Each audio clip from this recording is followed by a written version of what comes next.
ஒரு கழுத துணியெல்லாம் சுமந்து சுமந்து இங்கிருந்து அக்கறைக்கு போய் துணியெல்லாம் துவைச்சிட்டு மறுபடியும் ஊருக்கு வருமா.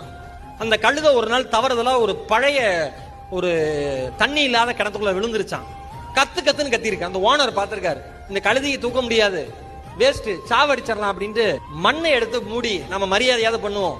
10 வருஷம் அந்த கழுது நமக்காக உழைச்சிருக்கு அப்படின்ட்டு அந்த மனுஷன் என்ன பண்ணிருக்கான், அவன் குடும்பத்தோட சேர்ந்து மண் எடுத்து அள்ளி மேல போட்டிருக்கான். அந்த கழுத புத்திசாலி பாருங்க, மேல விழுந்த மண்ணை உதறி உதறி உதறி உதறி உதறி கிணறு மூட மூட மூட மூட அது மேல வந்துருச்சான்.